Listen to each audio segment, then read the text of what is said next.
il cardinale Gérard Lacroix, arcivescovo di Québec. La sua esperienza pastorale comprende non soltanto l'America settentrionale, ma anche l'America del Sud. Egli infatti ha lavorato come missionario per lunghi anni in Colombia.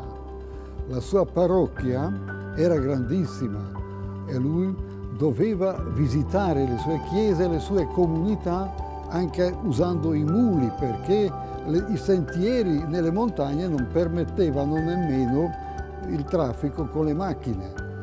Eppure, anche quando non avevano l'elettricità, con candele accese si sono radunati e hanno pregato insieme nella chiesa. Per la comunità il momento eucaristico era veramente fonte di forza, fonte di gioia e fonte di energia per tutta la settimana. Québec è stato anche il luogo dove si celebrava una volta un congresso eucaristico internazionale. I frutti pastorali di questo congresso sono tuttora presenti in quella diocesi e il cardinale Lacroix può rendere testimonianza di tutta questa ricchezza, malgrado le difficoltà, malgrado i fenomeni della secolarizzazione che sono pure presenti nel nostro mondo.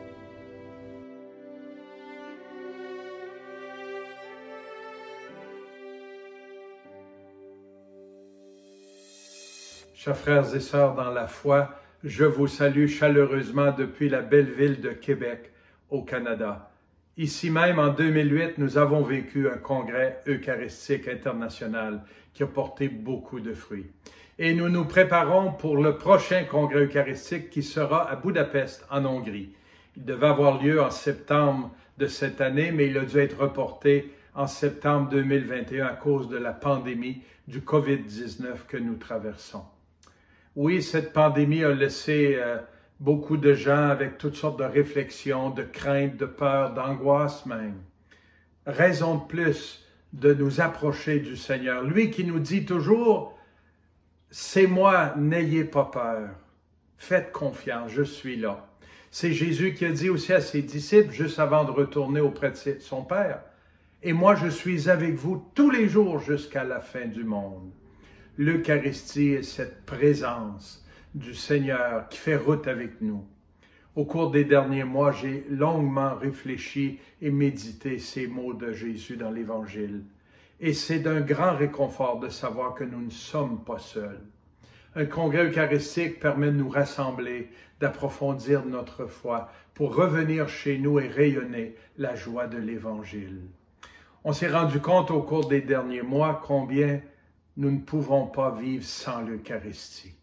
Sans cette nourriture de la parole de Dieu, de la communion eucharistique, mais aussi de cette communion fraternelle qui nous rassemble, nous ne pouvons pas avancer dans la foi et être de véritables disciples missionnaires au cœur du monde.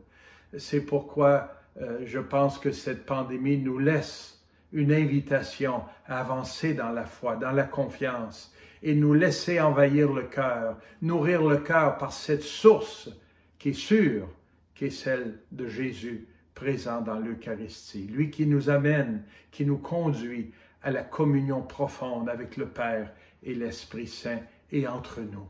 Lui qui bâtit l'unité. Frères et sœurs, j'ai très hâte de vous retrouver en septembre de 2021 à Budapest. Ce sera un rassemblement universel qui va nous renouveler et nous donner à nouveau cette joie de la présence du Seigneur en nous, dans les autres et au cœur de notre monde, afin qu'on en rayonne auprès de nos frères et sœurs, afin qu'on puisse, comme Jésus nous y invite, à passer sur l'autre rive et aller à la rencontre de ceux et celles qui ne connaissent pas encore la joie d'être aimés de Dieu, la joie de faire route comme disciples avec le Christ. Que le Seigneur vous bénisse et à très bientôt à Budapest.